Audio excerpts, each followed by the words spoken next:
ভালোবাসার লোক, কিন্তু তারা আজকের প্রোগ্রামে আসার জন্য অনেকে বাধা বিঘ্ন ঘটেছে, কিন্তু কোন বাধা বিঘ্ন ঘটা লোক তারা আটকাইতে পারে নাই। জননেতা মহিউদ্দিন ভাইয়ের ভালোবাসার কাছে কোন বাধা বিঘ্ন আটকায় থাকতে পারবে না ইনশাল্লাহ। এই 12 তারিখের নির্বাচন প্রসঙ্গে অনেকে বলে মহিউদ্দিন এই 1.5 বছর আপনারা দেখছেন কোন ইসলামপুরের লোক এলাকায় কোন অত্যাচার করছে, কোন বাইরের কোন লোক অত্যাচার করছে, যারা প্রপাগান্ডা ছড়াইতেছে থেকে এত বছর খাইছে লালিত পালিত কুকুর, তারা আজকে খেয়ে বেমানি করে সরকারি সম্পদ আপনার আমাদের সকলের হক। কারো কোনো মিথ্যা প্রপাগান্ডায় কেউ পড়বেন না। আমি শহীদ, আমি শতকরের ছেলে বলছি, জীবন দিব তো মান দিব না। আমরা আমাদের এই সমাজকে ঐক্যবদ্ধ ভাবে ধরে রাখবো ইনশাআল্লাহ। জননেতা মহিউদ্দিন ভাইয়ের সাথে ডান পাশে যে ভদ্রলোক বসে আছেন শাহাদাত সরকার, তিনি আমাদের এই কবরস্থানের জন্য 1300 ব্যাঙ্গারির বাটি দিয়েছেন ফ্রিতে। এবং মহিউদ্দিন ভাইয়ের সাথে কথা হয়েছে আমাদের প্রাইমারি স্কুল সরকারিকরণ করা হবে। আমরা হাটলক্ষ্মীগঞ্জবাসী ছুটপত্র ভাবে দেখিয়ে দিতে চাই মহিউদ্দিন ভাইকে পৌরসভার মধ্যে সর্বোচ্চ পূর্ব মার্কায় ভোট দিব এবং মহিউদ্দিন ভাইকে পাশ করিয়ে পুরো পৌরবাসীকে দেখিয়ে দিব আমরা হাটলক্ষ্মীগঞ্জবাসী পারি। আমরা হাটলক্ষ্মীগঞ্জবাসী সুশৃঙ্খল ভাবে সেই প্রপাগান্ডাদেরকে ব্যালটের মাধ্যমে জবাব দিব ইনশাআল্লাহ 12 তারিখে। মহিউদ্দিন ভাইকে পাশ করি আমরা সুন্দর সুশৃঙ্খল ভাবে পৌরসভার একটি সামাজিক রুল মডেল হিসেবে গড়ে তুলবো এই হাটলক্ষ্মীগঞ্জকে ইনশাআল্লাহ। সবাই সচেতন থাকবেন। 16 আগস্টে যেভাবে সচেতন করছে ইনশাআল্লাহ সবাই সচেতন থাকবেন। মহিউদ্দিন ভাইয়ের বাসায় যাইতে 10 টাকা গাড়ি ভাড়া লাগে, বেশি লাগে না। যে কোনো প্রয়োজনে মহিউদ্দিন ভাইকে কাছে পাইবেন, আমাদেরকে কাছে পাইবেন। আমরা বিচার সালিশ করে তাকে খাই না, সেই রেকর্ড আমাদের নাই। আমরা সমাজে দিতে আসছি, দিতে আসি নাই। আমাদেরকে ভালোবাসা দিবেন, বিনিময় সমাজ উন্নয়ন করে দিব ইনশাআল্লাহ। সবাই 12 তারিখে মহিউদ্দিন ভাইকে ফুটবল মার্কায় ভোট দিয়ে জয়যুক্ত করবেন ইনশাআল্লাহ। খুদা হাফেজ। বাংলাদেশ জিন্দাবাদ, মহিউদ্দিন ভাই জিন্দাবাদ।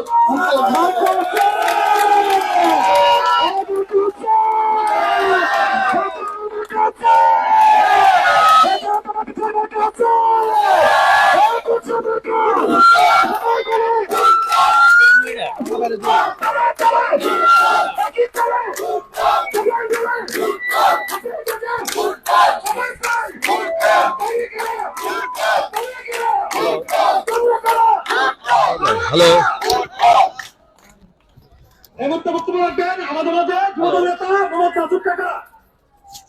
হ্যালো,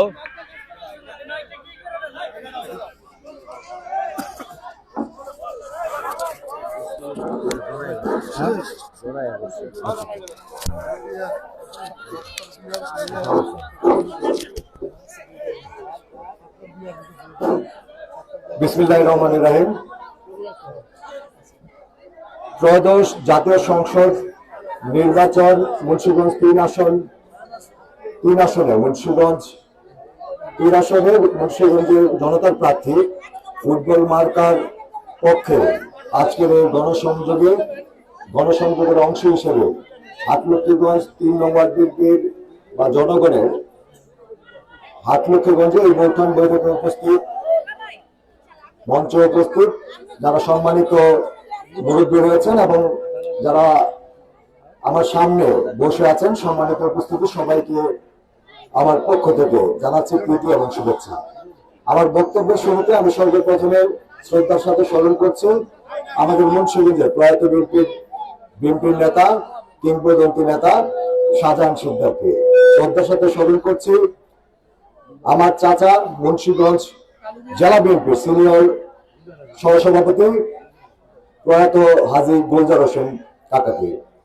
আপনারা হয়তো অনেকে জানেন না যে হাজী গুলজার হোসেন আমার চাচা হয়। তারা এই অঞ্চলে বসবাস করেছে, আমি খালিস্টে বড় হয়েছি, কিন্তু আমি তাদেরই অস্তিত্বের একটি অংশ। তাই আমি মনে করি হাটলক্ষ্মীগঞ্জে যারা রয়েছেন, আপনারা যদি মহিউদ্দিন ভাইকে ভোট দিয়ে পাশ করান, আপনারা যদি 12 তারিখে ফুটবল মার্কায় ভোট দিয়ে মহিউদ্দিন ভাইকে এমপি হিসেবে নির্বাচিত করেন, তাহলে আমি আপনাদের কথা দিতে পারি যে এই অঞ্চলের উন্নয়নের জন্য যা কিছু প্রয়োজন মহিউদ্দিন ভাই আপনাদের জন্য করবে। রাস্তাঘাট থেকে শুরু করে মানুষের জনজীবন এবং জীবনমান উন্নয়নের জন্য যা কিছু প্রয়োজন তিনি এই অঞ্চলের মানুষের জন্য করবেন।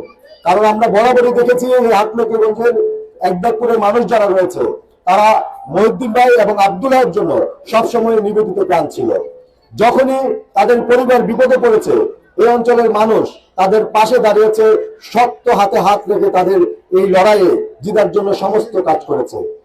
আপনারা ইদানিং হয়তোবা কিছু কথা শুনছেন, যেমন আমাদের সম্পর্কে যে কথাগুলো বলা হয় যে আমরা বর্তমানে দলের কেউ না। আমি তাদেরকে বলতে চাই যারা এই কথাটি বলে, যদি আমরা দলের কেউ না হয়ে থাকি তাহলে আজকে আপনি যে দলের কথা বলছেন যে জায়গায় দাঁড়িয়ে, তাহলে সেই দল 2026 সালে এই নির্বাচন করতে পারতো না। কারণ বিগত 17 বছর আমরা এই জীবনকে সর্বোচ্চ বাজি রেখে এই দলকে টিকিয়ে রেখেছি। মুন্সিগঞ্জ জেলার মধ্যে একমাত্র মহিউদ্দিন ভাই যদি কোনো কর্মসূচি না করতেন, এই জেলার মধ্যে দ্বিতীয় কোনো ব্যক্তি ছিল না যে বিএনপি পতাকা তলে দাঁড়িয়ে একটি কর্মসূচি পালন করবে। সেই মহিউদ্দিন ভাইয়ের প্রতি যা করা হয়েছে সেটি একটি অন্যায়। আমি আবারও বলছি, দল ভুল করতে পারে কিন্তু জনগণ কখনো ভুল করে না। আজকে মুন্সিগঞ্জে কিন্তু প্রমাণিত যে মুন্সিগঞ্জে মহিউদ্দিন ভাই একমাত্র এমপির জন্য যোগ্য প্রার্থী, কারণ তার পাশে জনগণ রয়েছে। আরেকজন আমাদের ধানের শীষের প্রার্থী, তার প্রতি সম্মান রেখেই বলছি, তিনি আজকে একটি কথা বলেছেন যে তিনি ঢাকা কলেজে পড়াশোনা করেছেন এবং তিনি প্রশ্ন রেখেছেন ঢাকা কলেজে নিশ্চয়ই মেধাবী ছাত্ররা পড়ে। আমরাও জানি অবশ্যই ঢাকা কলেজ এবং ঢাকা বিশ্ববিদ্যালয় মেধাবীরাই পড়ে, কিন্তু আপনার এটাও মনে রাখা উচিত যে মেধাবীদের বাইরেও কিন্তু অনেক জিনিয়াস রয়েছেন, যারা যা লিখে গেছেন তাই কিন্তু আপনাদের ঢাকা বিশ্ববিদ্যালয়ে পড়ানো হয়। তার উদাহরণ হিসেবে কাজী নজরুল ইসলাম, তিনি কোনো ঢাকা কলেজ বা ঢাকা বিশ্ববিদ্যালয়ে পড়াশোনা করেননি, কিন্তু তার বই কিন্তু আপনারা ঢাকা কলেজ এবং ঢাকা বিশ্ববিদ্যালয়ে পড়েন। অতএব শুধু ঢাকা কলেজ বা ঢাকা বিশ্ববিদ্যালয়ে পড়লে কেউ মেধাবী, সেই কথাটি যথার্থ সত্য নয়, বা এই কথাটি তিনি যে নিজের মধ্যে অহংকার করার কিছু নেই। অবশ্যই আপনারা মেধাবী, আমরা মেনে নিচ্ছি, কিন্তু দিন শেষে রাজনীতি